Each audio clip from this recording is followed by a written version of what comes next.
Students, we have completed one more chapter, that is chapter number 8, wind, storm and cyclone, and now we're gonna start chapter number 10, respiration in organism.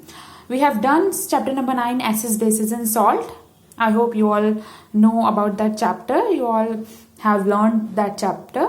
Okay, so in this chapter we will discuss types of respiration, aerobic and anaerobic respiration, breathing in cockroach, earthworm, aquatic animals, and respiration in plants. Now, what are we going to discuss in respiration? So the term looks big, but we will see that it is something which is a part of our life, which happens, which we will do all the time, 24/7. So let's start from here. We all eat food. Why do we eat food? Because we feel hungry. And why do we feel hungry? Why do we need that food? Because our stomach tells us that eat food gives you energy. So the food is actually related to energy. So this food which you eat, many of us eat rice, some of eat chapati, some eat burgers, some eat pizza.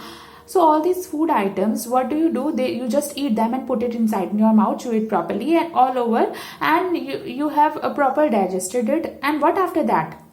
How is that food going to give you energy? So that food somehow is going to get converted into energy, and this energy will actually enable you to do a lot of activities. You are able to talk, run, study. You are able to so many things because of you have energy. Now sometimes have you observed that if you don't eat for quite a long time, maybe if you are on fast for an entire day, you do not have a breakfast, you do not have a lunch, so by the time almost evening, you tend to feel weak, you feel less energetic because you have not eaten anything.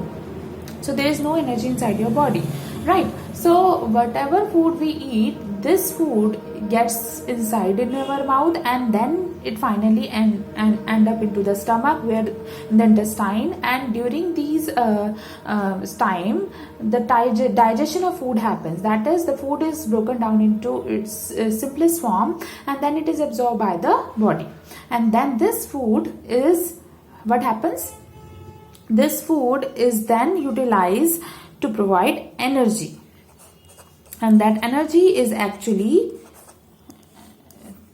given to all the cells of the body. So what do we want? We want oxygen to convert this food into an energy. Okay, so what do we need? When you need oxygen, because this simplest form of food which is absorbed by the different cells of our body, that food needs to be converted into energy. Therefore directly, even that simplest form of food which is normally glucose, it cannot directly give us energy. That conversion, what is that conversion? That conversion is where respiration comes into picture.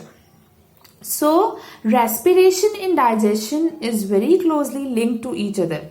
So digestion is all about breaking the complex food into a simplest form. Okay, so the simplest form can be absorbed by the body, and respiration is all about the conversion into simplest form. So that is simplest form. For example, glucose. So this glucose will oxidize to produce energy, and this process is known as respiration. So here we are going to discuss a lot of things about respiration. Okay. Now what really happen is, we eat food, digestion of food happen.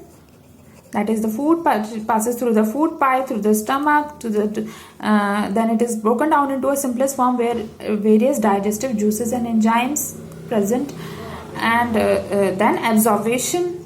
Then it is absorbed by the cell of the body, and then it is also transported to another part of the body, to other cells of the body through blood. So that's how the simplest form of food is able to reach all the cells of our body. Then what happens is the oxidation of food to provide energy. So that simplest form of food which we assume like glucose is an example of simple carbohydrate. So glucose is oxidized in presence of oxygen to produce energy, and this process is called cellular respiration. Why cellular? Because this process take place inside the cell of our body, because our body is made up of many cells. Okay, and the cells are like small units, small repeating units which make our body. It is like, let me give you one example. Let us think of a house. So if you think of a house, what is this house made up of? The house is made up of bricks.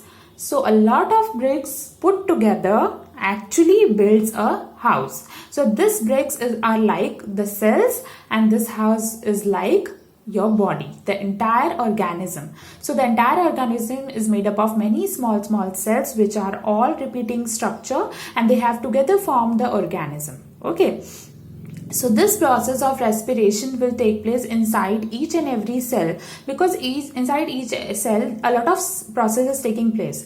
So every cell need energies, and that energy comes from respiration. So you see, this is where the respiration fits in. So first you should know what is respiration, what is related to, and then we will learn how it is happen, what are the various parts of our body which involve in respiration and all that complex stuff. Okay, so now respiration, we has, for this what do we need? We need oxygen, because I said the food needs to be oxidized. So you need oxygen. Oxygen has to be taken in. So or by some or by another method, oxygen need to enter your body, and then our oxygen will be available to our body to carry out oxidation. So only then respiration will happen. So oxygen has to be taken place inside our body by some means. And also during this process, when this entire chemical process takes place, when foods get oxidized, a lot of energy is of course produced. Along with that, a carbon dioxide gas is also produced. So this carbon dioxide gas, what will you do? By accumulating so much of carbon dioxide inside your body, so the carbon dioxide which being produced as a product of respiration, that's carbon dioxide released out of our body.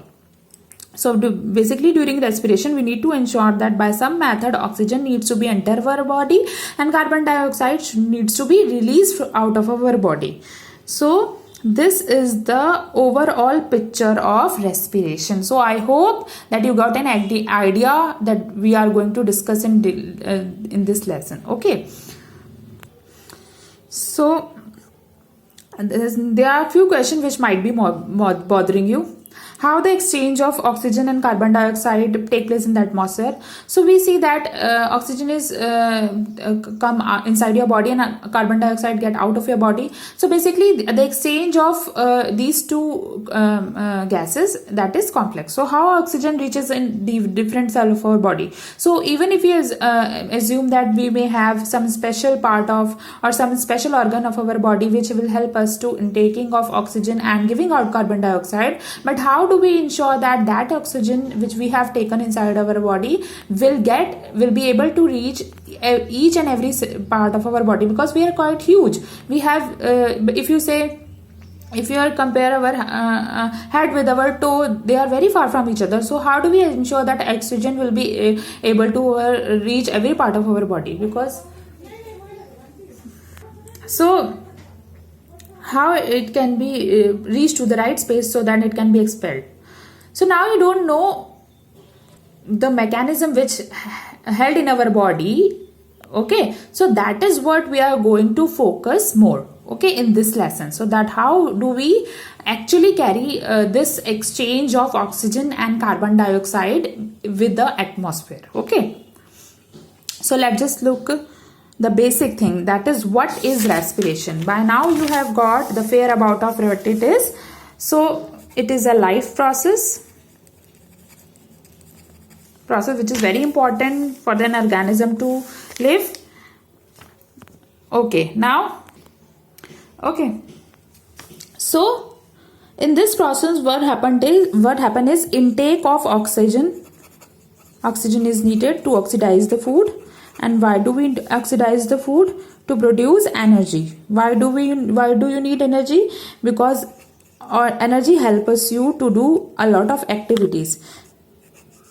Okay, release of energy. Okay, and then elimination of CO2 produced in byproduct. So not only the energy during this release, which is released during the oxidation of food, but it is also the CO2 which released as a byproduct. So this CO2 also need to be eliminated out of your body. So elimination of carbon dioxide, basically respiration is a process of which involve taking places of taking in oxygen and giving out carbon dioxide. Intake of oxygen, oxidation of food, and release of a lot of energy which help us to perform vital processes required to live. Okay, that's how the respiration. So it is a critical process which is needed by an organism in order to survive. So glucose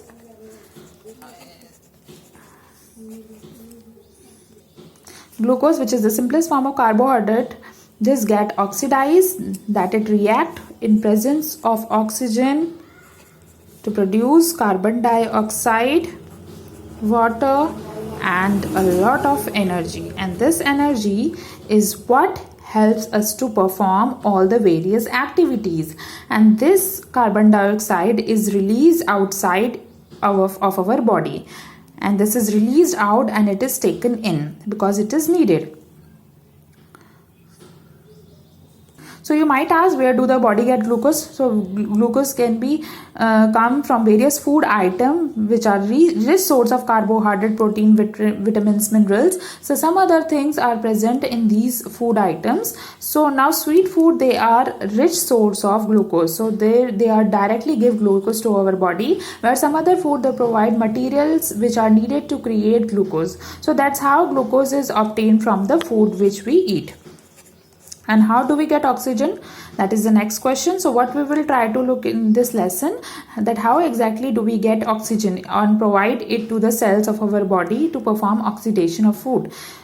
Again, carbon dioxide, as I said, it's released out, and this energy, something interesting about this, how do we store this energy? Now each and every cell of our body undergoing oxidation of food, and so each and every cell produce some energy. So how do we store that energy? This energy is stored in the ATP molecules. So it is nothing but an adenosine triphosphate. Okay, what is this? This is like an energy currency of the cell, of each cell of our body. Now it might sound little complex, that what do you mean by the energy currency? Let me give you a very common example. Let us suppose that you need a chocolate. Okay, so you tell your dad that, dad, I need chocolate. Now what your dad he gives you 100 rupees note and says that, okay, you take this and buy a chocolate for yourself. Now you go to the shopkeeper and give him the 100 rupees note. Will he give you the chocolate? Yes. Why? Because you have given him a currency. So currency is basically something that acts as a base to define the quantity. Okay, so let us take that the price of the chocolate 50 rupees. So basically, when you have that currency, you can use that currency to buy different stuff which you need. Similarly, here also the energy which is produced as a result of an oxidation is stored in the form of ATP molecules. So these ATP molecules are just like currency notes. So for doing each and every work, you just need spend these notes. So the more you work, the more ATP molecules being utilized. So just an example, let us suppose that you have a total of 100 rupees. So you go out to the market and you start buying a lot of things. You first buy then purchase pen and then paper, then copy, then use some chocolates, and then you eat some pastries, and then you are left with 40 rupees. Okay, now after that you again think of buying a pencil. So now you are left with 30 rupees or 40 rupees. So what happening, the more you are spending, the less amount of money is left with you, because the more you spending, the amount of money which you use have it is reduced. The same thing happen here. The energy is stored in the form of ATP molecule. So the more energy you spend, the less number of ATP molecules would be left in with you. So the ATP molecule is nothing but just like a currency note. So that is why it is called energy currency of the cell, because the energy produced in the cell is stored in the form of ATP molecules, which is adenosine triphosphate. Okay, so I just write the name for you. Adenosine triphosphate. Okay. And this is how it is. So this is basically the real process of respiration. And in the next video session, we will discuss more about respiration. We will discuss the aerobic respiration or anaerobic respiration. Okay, I hope you all understand this respiration process very well. Thank you, students.